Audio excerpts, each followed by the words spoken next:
Welcome to another Parent Pivot podcast. I'm one of your co-hosts, Steve Cummings. And I'm Julia Cummings. And we haven't been here for a while because of what you just heard coming out of my body. We went on vacation around the first weekend of August and came home and fought through some illness, only to find out when I went to the doctor, I got pneumonia. Right. So we've been doing some best of re-airs, and we apologize for that, but I'm going to let Julia do all the talking.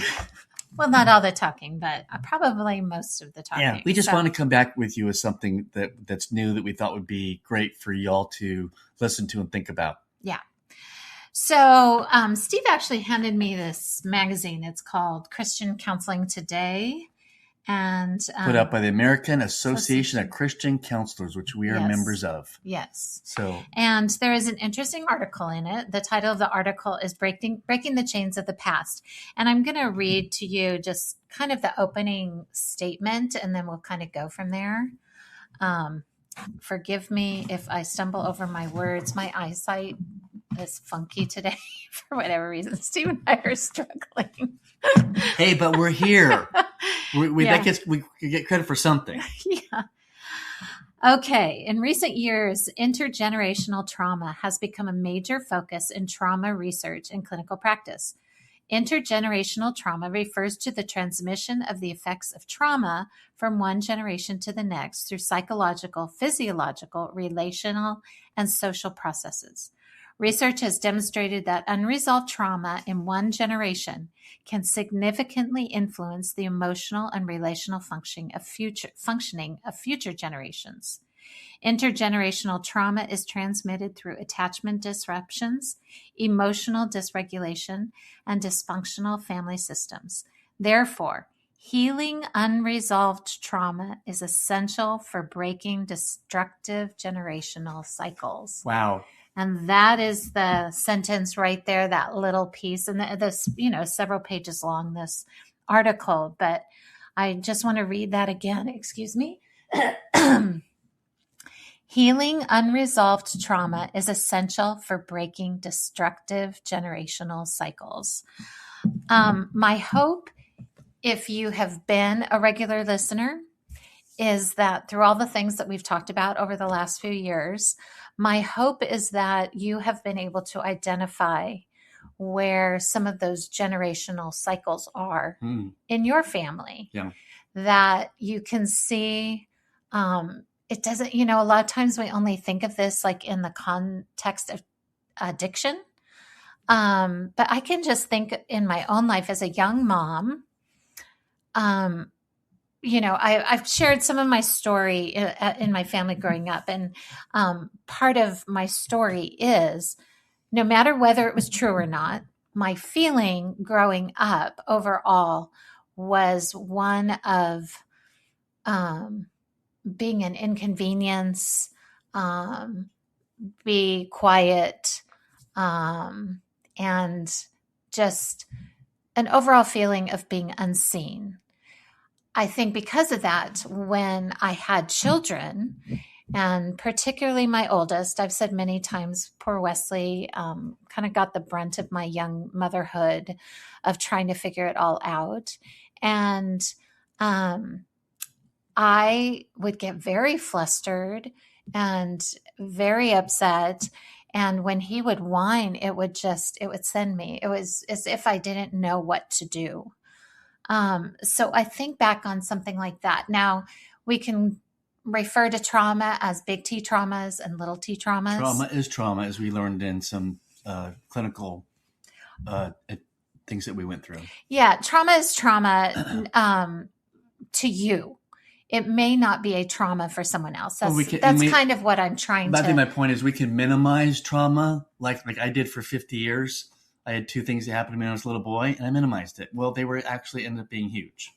Right, because of the way you took it in, the way you interpreted it. Right. So that's why I say trauma to one person may not be trauma at all to another. Right. And if I grew up in a home where there was physical abuse, somebody might look at any traumas I experienced as that's not a real trauma.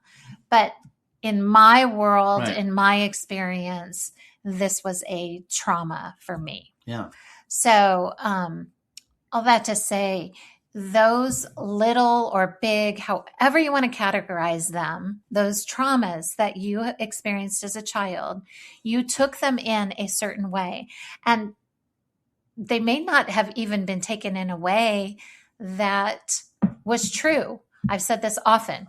Your children took in a situation and one child probably thought, and another child was scarred from it. So you just don't know how everybody takes things in, especially when they're children. And if they take it in a traumatic way, those traumas stick with you. There are a lot of people that will fight back on this, but our childhood affects us no matter which way you look at it. The way we take in our world, the way we interpret our world, all of that matters. And as you say that, this entire edition of this magazine talks all about that. Right. Psychologists will tell you, and I have a ministry called Bringing Kingdom, where helping men kind of identify and understand how their identity was shaped as a child. And this magazine, with all these experts speaking into it, are essentially all saying the same thing. We're shaped by our childhood and how we experience not just mom and dad, but everything else that goes on. Right. And if we just remain unaware, don't pursue it, it carries on. Which is the idea of family systems. Right. And that's why they use that term, because you've got your family systems, those that are closest to you.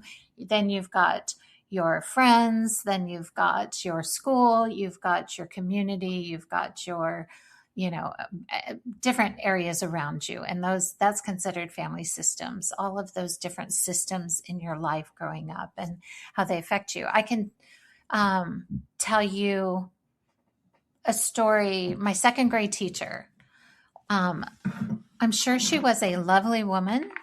She scared the crap out of me. I was 7. Was not raised in a family where people raised their voices and yelled. I was never in trouble in school. I was more of a wallflower than anything. But she was actually my first grade and my second grade teacher. Oh, wow. You had her 2 years in a row? I had her for 2 years. Double trauma. Oh, my goodness. Yes. And she was a yeller. And on some level, she traumatized me.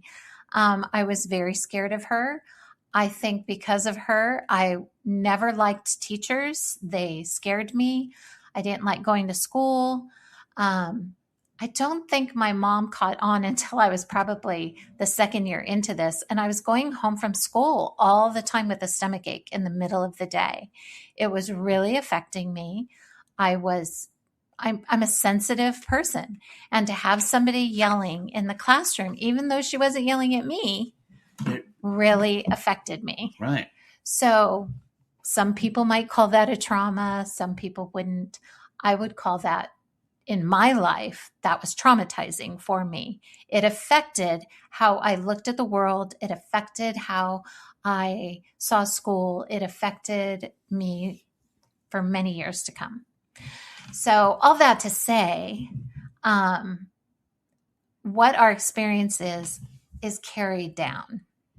We carry it down to the next generation, and then that generation carries it down to the next generation, and so on and so on and so on. Do you have anything to say about all of that? You're staring at me. No, I'm processing. My brain's working slower these days, and I'm trying to recover from this. Didn't realize it was going to take so long, but I was thinking when it talked about generational stuff, I was actually thinking of something different as well to add. Okay. And that just has to do with, here I am sitting at 64 years old, gone through a lot of stuff with my own identity and understanding it, and my father wound and mother wound, and that's all under Bringing Kingdom. And there's a book out that I wrote called The Father Eclipse and things like that. But I was also thinking about generational curses. This is generational trauma, correct? Yes, we're talking trauma, not curses. That's a whole different spiritual. So we need to save that for another podcast. Yes, because that's a spiritual thing. Okay. This is a behavioral thing. Well, this is kind of behavioral. I mean, let's leave it in the behavioral piece, because my dad, who's 89, is a guy who looks at the speck in your eye and ignores the log in his eye. Now, where that comes from is from his mother. Yeah. His mother was very judgmental and critical and taught him how to do that everything was always about him and never about her. And then he learned that it's always about someone else. I need to fix somebody else and their behavior. You're not doing it right. You're doing this wrong. Here's what scripture says. And da da da da da. And that just fractures relationship from the get-go. But anyway, that was a generational thing that got passed on. And I pretty much call it the shame and blame game. You're responsible for this and whatever. And it goes back to the scripture verse about, hey, take care of the log in your eye before you try to get the speck out of someone else's. So again, I see that from my grandparents to my parents. And I'm going, you know what? It's stopping here. We're not going to pass that on to our kids. We're going to own and stay in our yard, and our kids. And this is what we do as partners when we pivot. We pray for them. We love them well. We stand here waiting for them to need our help, and we jump in when they do. But we don't offer unsolicited advice. We don't play the same games that our parents played with us. We want to love them as best we can. And that ultimately is where this article goes, is saying you can make changes. Mm-hmm. The buck stops with you. And if you don't like this generational thing that's going on that you see over and over again, right. And if you're old enough to have grandkids, you might be seeing your kids doing the same things that you did. And as a grandparent, you're standing back going, oh my gosh, where did they learn that? Well, yeah, exactly. Like, because, we have a tendency to see it different when we're on the outside and we're not the parent. Right. So I've experienced that a few times with my kids thinking, but nevertheless, you can change it. And the good news is, one of the things that goes with this topic is the idea that your brain can be transformed. There is truth in the Bible verse, be transformed. And our brain can be transformed. It is, the neuroplasticity, and there are plenty of articles and books out there about that if you want to look that stuff. Is it Daniel Amen who's the brain specialist? Yes, there are a lot of brain specialists, but Daniel Amen has many clinics around and stuff. Yeah, and he's actually mentioned in a lot of these articles in this magazine that came out from the American Christian Counseling Association and stuff. So that's a good source for looking at that stuff, going, hey, we can train our brains to change. Thank you. Basically, my brain's not working. I need my wife's help. Basically, the way it's explained is your brain works like a highway. And when we do things over and over again, that highway is the same. It's always the same. It's going the same direction. It's doing the same things over and over and over again. And what it takes is some intentionality to change one thing. And suddenly there's a different turn in your brain. So there are things that you can do to transform your brain to think and operate differently. And that's a whole nother conversation. I mean, what's it called when, see, my brain's not working either, hon. But there are things that you can do. And I'm thinking too about there are people that do, biofeedback. That's the word I was looking for. That do biofeedback probably wherever you live. And then there is the truths in the Bible. If you are truly, absorbing your Bible and what is written there, I do believe that God tells us this is where transformation happens, is in that relationship with him and allowing him to teach you through his word and operate there. So, okay. So Dr. Julia, I'm sitting here listening to what you're talking about and mentioning this. What would be something practical that I could do? Well, the first thing you can do, and it talks about this in the article, and I was going to read another portion that's like the summary at the end. But essentially, part of it is owning your crap, like we always talk about. You got to own your stuff. You got to own what you did. If you see these generational things, if you saw one of your parents as being completely controlling and you wish that they would leave you alone, if you ever hear from your child that you're also controlling, that you are controlling, ding, ding, ding, ding, ding, better ding. open your eyes and listen to that. Yeah. And don't just chalk it up to, oh, they're just being a non-compliant child, or they're just being difficult, or they're just want their way, or whatever it is. Don't just automatically go there, because if it's being told to you, it may be something that you really have to listen to and own. Yeah. The hard part's to not feel ashamed that you're a horrible person, because we all have this stuff. Yeah. I mean, it's like, let's just compare notes. It's like, it's no big deal and things. And really, you want to be in a space where it's like, hey, what's it like to be on the other side of me? I want to listen, and I want to correct or make intentional effort to either own or repair whatever is happening, because I don't want again, the buck stops here at this generation. Right. I want a legacy that's going to be free from what I had to go through. Right. And again, what we always go back to is we want a relationship with our adult children. Right. And if we just stay on the same path if we're ignoring what they see, they're basically going, when are mom and dad going to get it? Yeah. And that's just going to carry on and on and on and on. But if they see that you're making an intentional effort to ask good questions, or to read some stuff, or own or whatever, then they go, wow, guess what? In their eyes, your respect goes up. Yeah. It goes up. Otherwise, it's like, I don't want to be around these people. Yeah. Yeah. So you choose which one you want to have. I want to share with you, because we'll put this in the show notes too. You've heard us talk about our youngest, Jackson, a lot, and Steve's relationship with Jackson and things. And a lot of you have heard that story. It's in my book, The Father Eclipse. We'll put a link to that. And she almost hit me. Jackson and his wife, Liz, it's a very long story, but basically they're selling their stuff. They have a vision to start something, and they are going to Spain for 2 months without work or anything, but they're doing basically a vision trip for 2 months in Spain.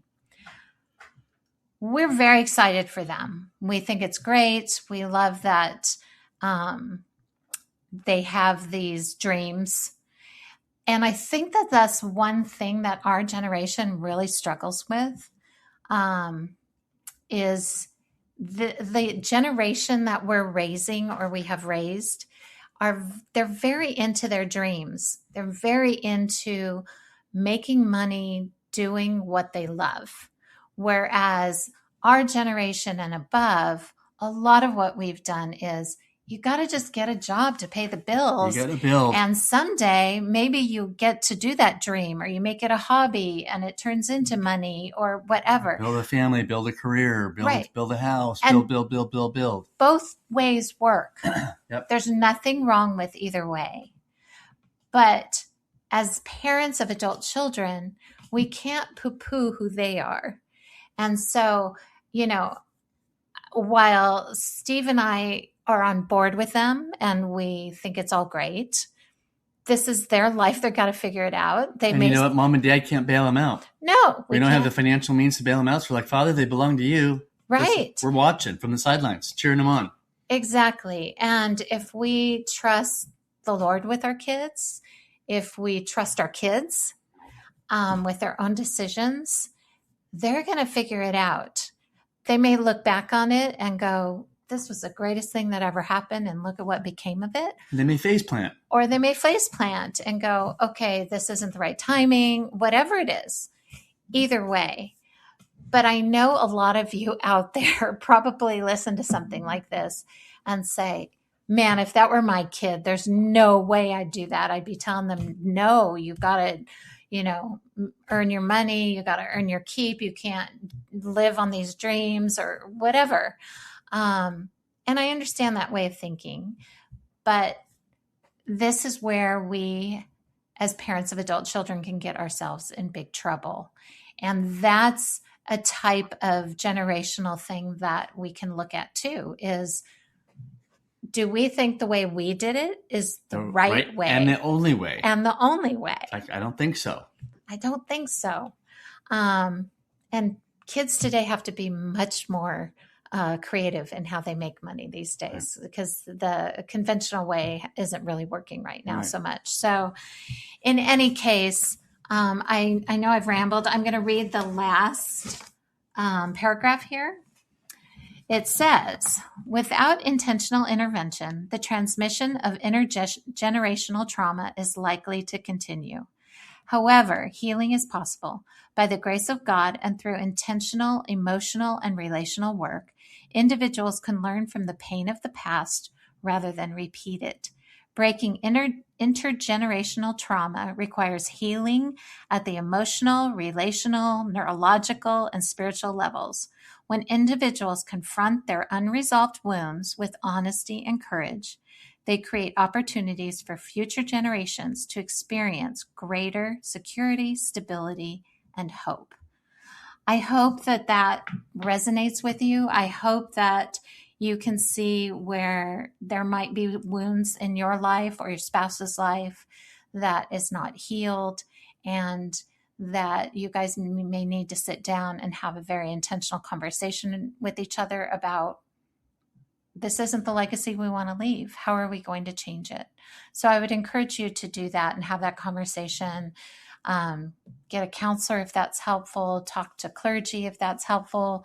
Have a group of friends and brainstorm with them. Any of those things are great options to start. Right. We're here to help. We'll put those things we've mentioned on today's podcast in the show notes, including a link to Julia, because she has had a number of our listeners come to you for some counseling help. A couple sessions here, there, always available. So the way you can contact her, you want to have some conversations about what's going on with your adult children, she's always here to listen and provide a session or two if you want that. And then we can also be reached at parentpivotpodcast@gmail.com. So send us your questions, send us your situations, let us know what's hitting home, what are some other topics you want to hear from, and we'll put all the links to things we talked about in the show notes. What else?